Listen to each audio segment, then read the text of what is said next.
Mikel, good morning. Good morning. Let's start with Jurriën Timber today. How much of a blow is that to your ambitions this season? Huge blow, especially for him, because after just joining the club to have the injury that he has, it's a huge disappointment for him. Obviously, for the team, as in a big blow because we're recruiting him with clear intentions, and what he was bringing to the team was evident, and he's not going to be able to do this season for us. So we have to adapt. These things happen, unfortunately, and we have to move on. How is he?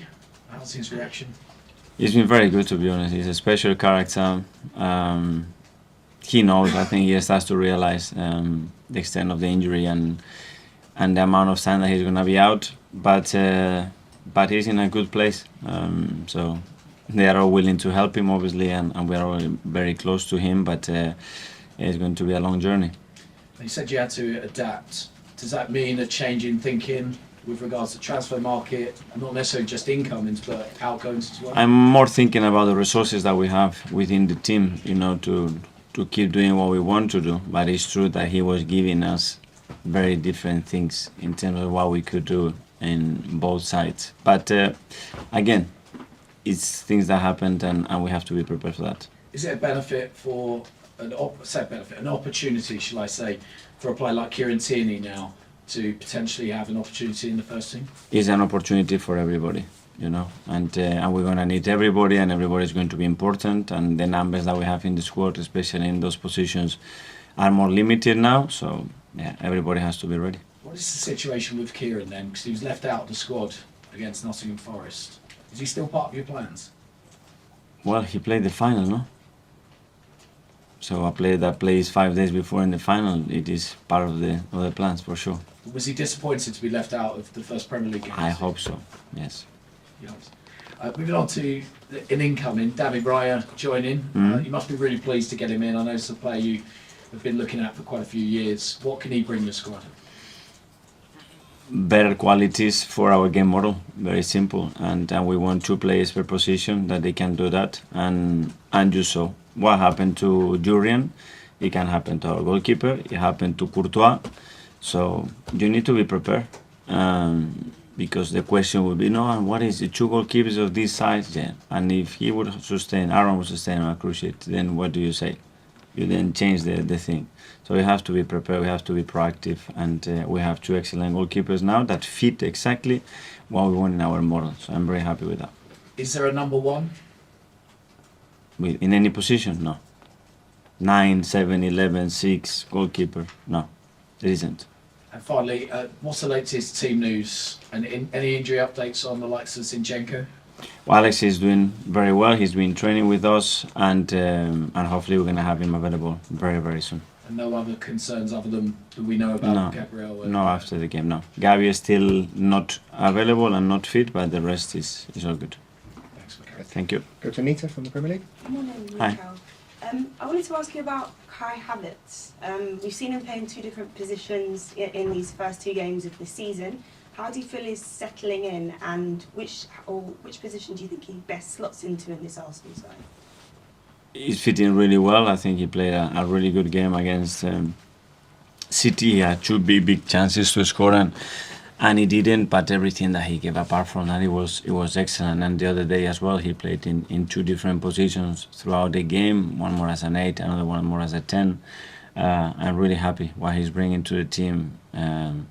His intensity, his mobility, his threat, his understanding of the game and spaces, and the way he's fit around the boys as well. So really, really happy with him.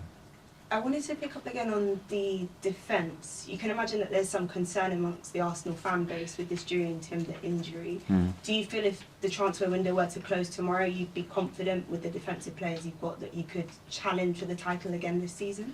Well, we didn't plan, obviously, with this injury, so we have to assess now what the options are, what the best way to get the best out of the players that we have, because as I said, my biggest challenge now is to get the best of the players that we have. I cannot control anything that is not here, and we are always open, and we have to be always open to react if something happens, not only with an injury but with the market as well, and that's what we are doing. You spoke about the nervy ending in that game against Nottingham Forest, but there were plenty of positives. What positives can you take from this almost new-look Arsenal side going into the game against Crystal Palace? Well, the dominance of the game, the amount of times that we played in the territory that we want to play, the amount of chances that we created, the few things that we conceded, because we conceded one in the first half that it was after direct play, the second ball, they hooked the ball and they are through. And then they counter after a set play, which both they are coming from a goal kick and the other one is coming from a corner. And after that, nothing else. But as I said, you know, when you dominate the game as much as we did the other day, and the situation that you have and the final pass is still not neat enough and good enough to finish the actions better, that's what we have to improve. So you'd hope them to be more clinical and dominate? We have to be. When you play the games of that type, it has to finish 3, 4, 5, and we didn't do that, and that's why in the Premier League, and then you give something to the opponent, yeah, it's always going to be a nervy ending, unfortunately.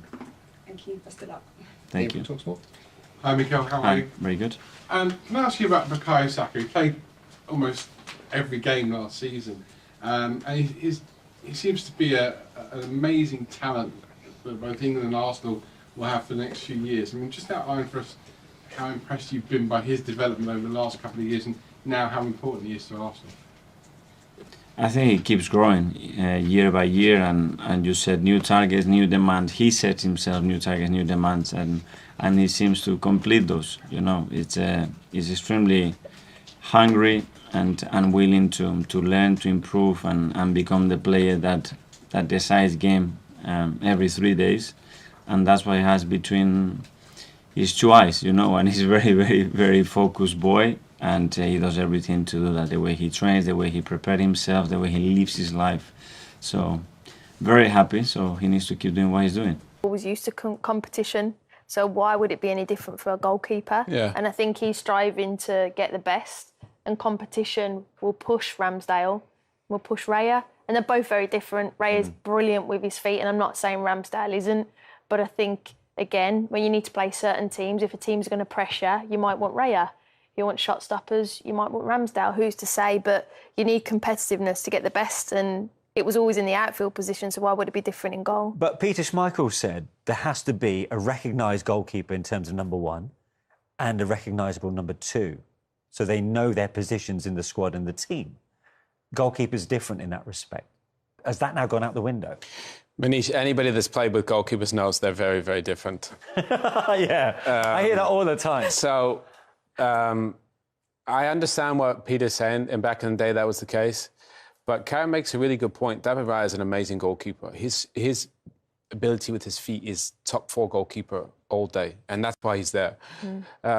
Maybe Ramsey had a little blip towards the end of last season, a tiny one. I think everybody respects he's done an amazing job, and he's a brilliant goalkeeper.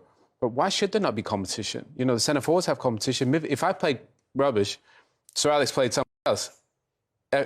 Every time, defenders is the same, so it should be the same with the goalkeeper. Yeah. And I think it's going to bode the club well. I think he's a top 4 goalkeeper. I'm just amazed Chelsea didn't go in for him. I think they're the ones that needed him badly. Yeah. OK, so Arsenal take on Crystal Palace. Arsenal looking to bridge that 5-point gap on City from last season. They kicked off with a 2-1 win over Forest, which was a curious game. For 75 minutes, they were in total control, but then they almost threw it away. Yeah, I mean, Forest very good on the counter-attack. Like you said, they dominated the game, and this is a ridiculous bit of skill there from Martinelli. Oh, Martinelli.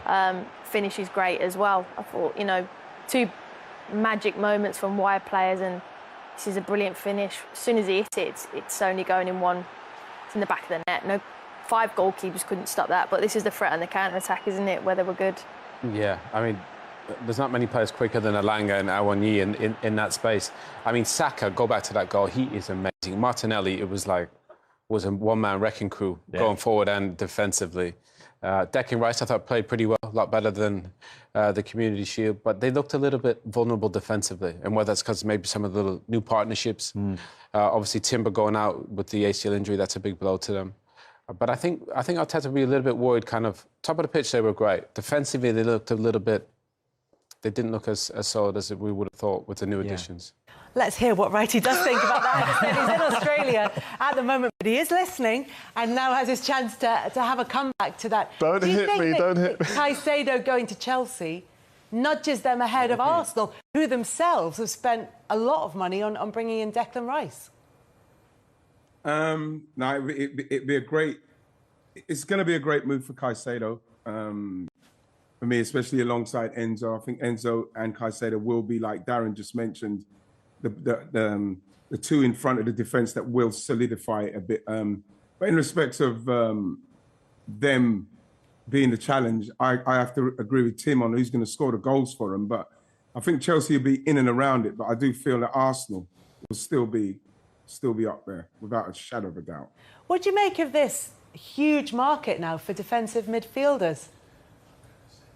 Well, I think that what is shown when you look at teams and how they're trying to defend, how important it is to have that defensive player in front of the back four there, and when you haven't got it, how much that player is missed. I think that, you look at someone like Caicedo in Brighton's midfield and how brilliant he done and how good their defensive record was. I think the same you probably have to say, even with Arsenal, you miss somebody like Thomas Partey. It's like that defensive midfielder does so much for the team in not only breaking things up, but it's the way that they can progress the ball as well.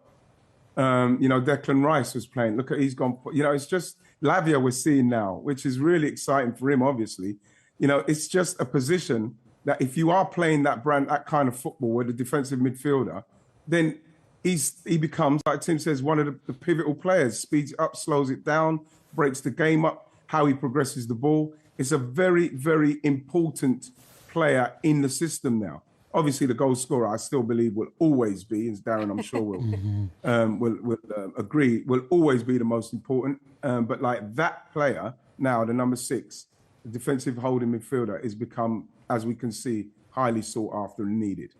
Right. I don't necessarily disagree with you about the ability of Arsenal to score goals, because we've seen that they can step up and take responsibility. What I just wonder is, in the same way that I was talking about those partnerships in front of defence, I would have thought that it would have been Rice and Partey in front of that back four as a very stable two, and then maybe Odegaard in front of those, because we know about his ability to thread passes through to the offensive, to the striker or out to the wide areas. Is it not that cut and dried, or do you think that it could be a bit more Fluid? Fluid. Yeah. That's the word. Thank you. Yeah. I think that he could do both of those. He could probably do both of those scenarios, because you can either have Rice just in front with Odegaard and who's the other one, and one other.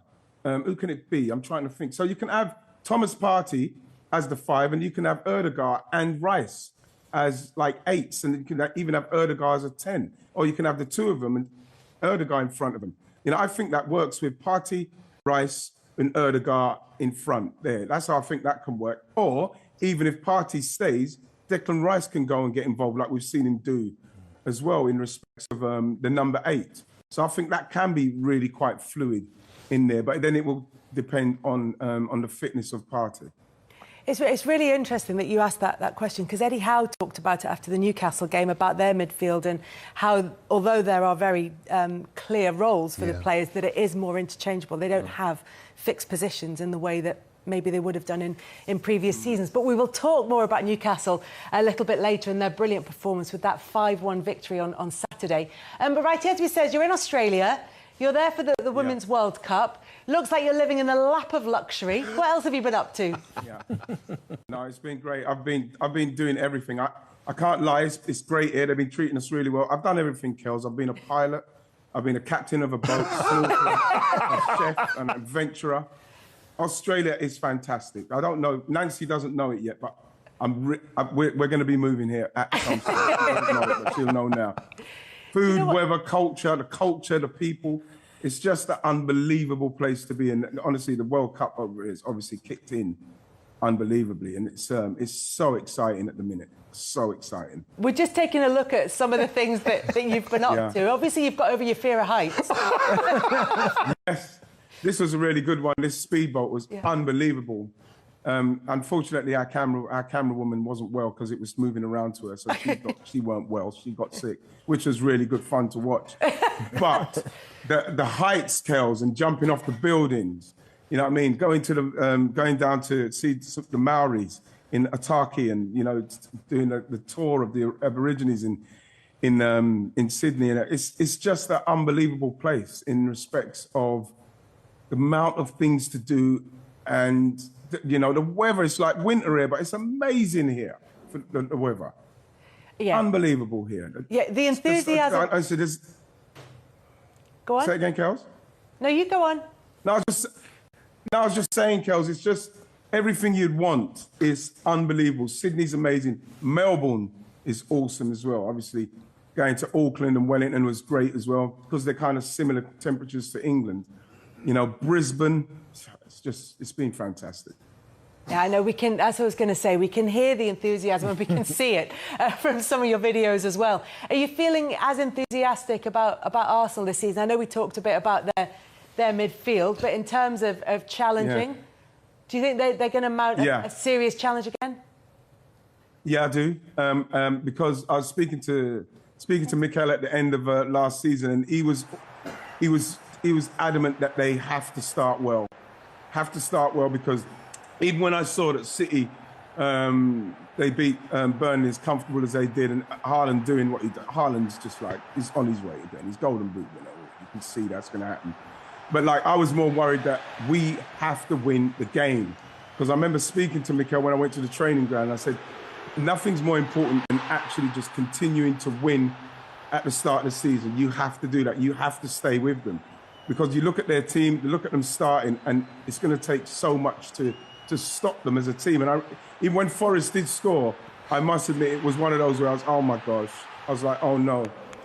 And I watched it the next day. So, it was one, you know what I mean? And when they done that, the way they scored that goal, it was a little bit of a worry for me. But because it's the start of the season and we started so well and we won the game, I'm sure they'll sort it out. But in the main, it's all about starting well. Right, what have you made of Kai Havertz so far? And also, where would you play him? Because that's kind of the question that a lot of Arsenal fans are wondering, where's his best position? Well, again, the thing with him is, Darren, I've seen that we've played him up front and we've played him kind of just back in the midfield. I believe that someone like Kai Havertz is alongside, we mentioned Thomas Partey, and that was the other name I was looking for, in fact, Darren. You've mentioned Thomas Partey can play there, and the two number 8s. You can have Kai Havertz as one if you want, and you can have Declan Rice as one if you want as well. So you could play him a little bit deeper, or you could play him in that kind of a little bit more advanced role. But obviously, we don't need him as a number 9. You don't need him as a number 9. But I know that he's somebody that if he can crash the box, I believe that he's going to cause a lot of problems for teams for us. Righty, it's the Ian Wright derby up next for Arsenal when they're at Crystal Palace. So we'll be looking forward to that one, and you'll be back the following week. So we look forward to seeing you then. Enjoy your travels. Cheers, Righty. Take care. See you soon, everybody. Bye. Bye. The only thing that's making me not jealous of him is the fact that it's not that sunny out there. That's about the only thing that's making me do that. But the title race is certainly looking really, really tight now, and things have maybe changed a little bit since we've seen that. What do you think about Arsenal looking forward to this season? I still think they'll be best of the rest, if I'm honest. I think they've recruited really well. I think Manchester City are, as Tim said, still the team to beat. I mean, they didn't even get out neutral against Burnley, and they won the game pretty convincingly. But I think for Arsenal, I think he's got more depth now. It's whether they can manage the Champions League, the domestic cup competitions. That's where the test will be, and of course, the striking situation. Now, I'm still a big fan of Eddie Nketiah. I think if you give him game time, I think he will score goals. But the fact that the people are asking question marks about him. You've got Balogun who's still there. I think he probably will go. Kai Havertz. I think that's maybe one area that people are looking at. But I think Arsenal still, even though it was tight against Nottingham Forest, I think they've recruited well. I think the players are playing well. I think it was key that Thomas Partey stayed as well. Because a lot of people were saying, right, Rice has come in and Thomas Partey is leaving. I thought that was the wrong option. Because I think Thomas Partey, if you look at when he got injured last season, the wheels started to come off in certain areas. And I think because he wasn't there, I think if you keep him fit, I think Arsenal have got a great chance of pushing Manchester City again. I actually think that Arsenal will I actually think Arsenal will compete, but it seems perverse to say, but I almost wonder if they have to be less expansive. Arsenal conceded the most goals of any of the top 6 teams last season, 25 goals at home. Yeah, and if you look at that Forest goal that we saw a second ago, that goal came down the left-hand side from a corner, and Elanga's able to run the length of the pitch. Now, the way that they play, Partey starts off at right back, but he drifts in field, and that opens up so much more space. And I almost wonder if he should be an orthodox back four. I think certainly for the early part of the season, you just got to. I think once Saliba and Gabriel and Ben White's at right back, because if you look at Ben White, he goes in there a little bit, not as much as Zinchenko, because he spends most of his time in there. Ben White will go in there a little bit, but he'll plan to be a little bit reserved. But even if he goes in there, he does like that right back to drift in field to that midfield so they can overload the midfield. Yeah, but I think more so on the left side, because if you look last season, Ben White went in there a little bit, but it was Zinchenko that was given the licence, because it was almost a back three, because Zinchenko spent most of his time in there. So I think when you look at Arteta and the way that he plays, I think he likes Ben White to be a little bit more reserved, but it almost gives the licence to Zinchenko. You go and get involved, because when you look at him play, he looks more comfortable doing that. Do you know what I mean? So I don't expect Arsenal to be as open once these players come back. For any of the teams chasing Man City, it's really important that they keep all their players fit. I don't think they have the strength in depth to compete otherwise. I think for long periods Arsenal did. Saliba got injured and it was a major blow for them. I think if you look in every department of the field at Man City, they are better. We talk about central midfield players, holding midfield players. Rodri is the best of the lot. No matter if you tell me Casados or Casemiro's or whatever, at this moment in time for the Premier League, Rodri is the best. The goalkeeper, Ederson, is the best. You know, I just in the centre forward is the best. Debate centre forward? In Haaland. no debate. There's no debates around. So every department of the field, Man City are better than everyone else. And in the dugout, they're better than anyone ever in Pep Guardiola. So that's why it's such an uphill task for anyone to try and catch them. Here in North London at the Emirates Stadium. This is Derek Ray, joined for commentary by former England international Lee Dixon, and every expectation that this will be a captivating contest. It's Arsenal, and they face Nottingham Forest. Cheers, Derek. Yeah, really excited about this one. Looking forward to some entertaining end-to-end football.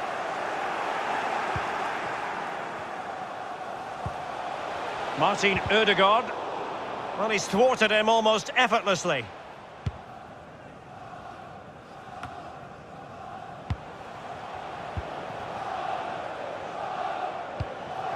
Pierre-Emerick Aubameyang. They couldn't quite muster a real threat. And this situation could be dangerous. Pulls it back. And a goal! 1-0, and what a fast start they've made to this game. Well, here's the replay, and it's a horror show. A poor pass leads to the goal, and he may well be apologising to his teammates very soon, Derek. It's an unforced error, it really is. Smile on his face, they've got the noses in front, they're in the lead, well done. So the match has restarted, 1-0 here. Not advantage with them. Referee says play on. Bad pass.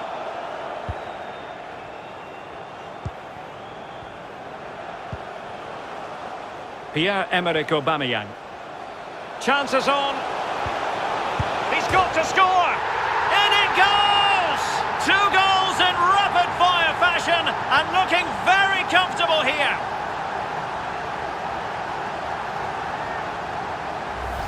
Well, here's the replay. He's done really well to get his head up and pick out a teammate, and that eventually leads to what amounts to a simple task of rounding the goalkeeper. 2v1. There's only one winner.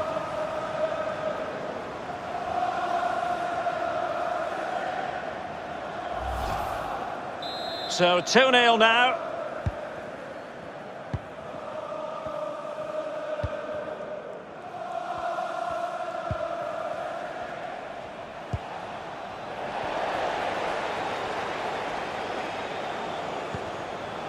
And he's made headway. Can he find the net? And there it is! Another goal! And surely there's no way back from this now.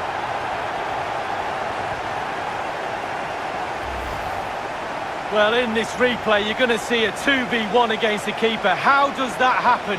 He'll be asking his defence why he was left exposed. Nothing he could do.